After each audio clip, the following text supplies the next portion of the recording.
A omissão de socorro, um delito que é muito conhecido, que faz parte do entendimento da maioria das pessoas, ela é prevista tanto no Código Penal, lá no artigo 135, mas de maneira específica e especial no artigo 304 do Código de Trânsito Brasileiro, que prevê a conduta de omissão de socorro quando o motorista responsável por um acidente, ele não presta o devido socorro à vítima ou mesmo que ele não tenha condições, porque a maioria das pessoas não tem condições técnicas e conhecimentos de prestar esse socorro diretamente, mas no mínimo de providenciar o socorro adequado à vítima. Então nós temos aí de maneira genérica no Código Penal e também de maneira especial no Código de Trânsito Brasileiro, que é o que interessa para a gente nessa análise. Da mesma forma, nós temos, por exemplo, a previsão do homicídio culposo no artigo 121 do Código Penal e também temos o artigo 302 do Código de Trânsito Brasileiro, que prevê o homicídio culposo na direção de veículo automotor. De forma semelhante, e o que se encaixa, o que se adequa muito mais à questão da omissão de socorro, até por uma questão lógica, nós temos lá no Código Penal, artigo 129, parágrafo 6º, a previsão de lesão corporal culposa, como também temos no artigo 303 do CTB a previsão da lesão corporal culposa na direção de veículo automotor. Não entraremos aqui na questão de homicídio doloso, até mesmo porque homicídio doloso, por exemplo, ele pode, se você está na direção de trânsito, se existe essa possibilidade, melhor dizendo, de homicídio doloso na direção de trânsito, geralmente o carro é usado como arma, né, como um meio de cometer esse delito. Então não vamos entrar aqui na seara dessa questão. Mas falando especificamente da lesão corporal culposa e do homicídio culposo, que pode ocorrer quando na direção de veículo automotor acaba acontecendo esse fato lamentável por negligência, imprudência ou imperícia, então nós temos uma ligação direta com a possibilidade de omissão de socorro. Lembrando que existe lá no Código de Trânsito Brasileiro também outros delitos, não só infrações que geram multas, mas também infrações que, por exemplo, podem passar da questão de punição administrativa, passando de acordo com o momento, se extrapolados os limites, a punições no âmbito penal, como, por exemplo, a direção de veículo automotor estando sob efeito de uma substância alcoólica ou psicotrópica. Enfim, então, estando nessa condição, a gente tem uma análise e uma comparação com o artigo 302 do Código de Processo Penal, que fala da prisão em flagrante quando o agente ele é pego, por exemplo, cometendo crime ou cometendo delito ou logo após o cometimento desse delito. E surge aí um conflito com a situação, especialmente da lesão corporal culposa no acidente de trânsito, porque, havendo a lesão corporal culposa, o agente está lá no local, permanece no local logo após, a gente poderia pensar como ficaria a situação do flagrante. Essa situação,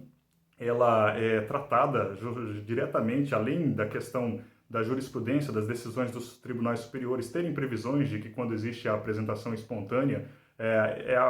pode ser afastado a aplicação do flagrante, mas o próprio artigo 301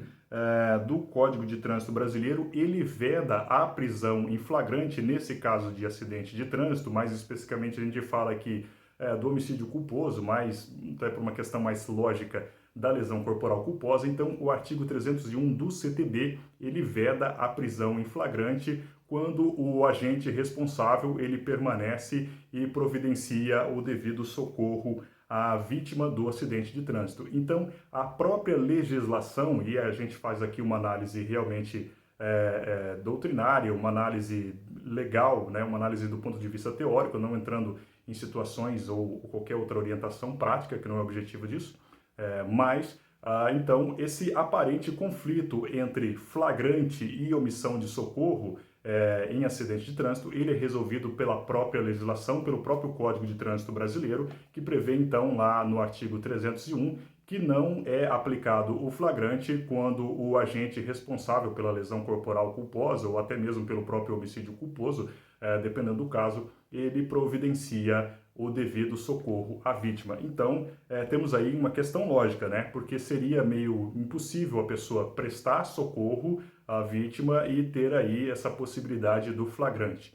Então, fica resolvido esse conflito pela própria lei. né, que veda a aplicação do flagrante quando existe esse problema de trânsito, esse acidente, esse delito de trânsito que acaba resultando com a vítima, mas o agente protege devidamente, promove o socorro à vítima, chamando os bombeiros ou chamando paramédicos ou por qualquer outro meio que vai acolher essa pessoa que acabou sofrendo aí as consequências do acidente. Então, assim, a gente tem aqui a resolução desse conflito, que às vezes muitos de nós estudando, né, ou até com dúvidas mais diretas temos em relação. Então, como fica o flagrante no acidente de trânsito com esse conflito com omissão de socorro? Então, havendo o devido socorro, não há o flagrante. Até mesmo porque, se existe a lesão corporal culposa ou homicídio culposo no acidente de trânsito, e isso também acaba sendo seguido de uma omissão de socorro, de uma fuga do local para tentar não omitir o socorro, né? São situações muito específicas que nós não entramos, que são delicadas, mas assim, pode até haver um concurso de crimes, né? Então, omitir o socorro, além então da própria lesão causada, você também tem ali o concurso com a omissão de socorro. Então, essa é a consideração de uma análise da lei e legislação, como fica esse conflito entre a prisão em flagrante e a omissão de socorro no acidente de trânsito. Então, esclarecido pela própria lei, artigo 301 do CTB, que veda o flagrante quando o devido socorro é prestado à vítima. Então, essa aqui foi mais uma consideração, né, sobre algumas questões do direito no dia a dia, para quem quer ter mais conhecimento, para quem é da área, ou até mesmo para quem não é da área, né? E se você gostou desse conteúdo, continue seguindo nós nas redes sociais, você pode curtir esse vídeo, compartilhar com as pessoas que você quer compartilhar esse conhecimento e em breve nós voltamos com mais considerações. Muito obrigado e até o próximo vídeo.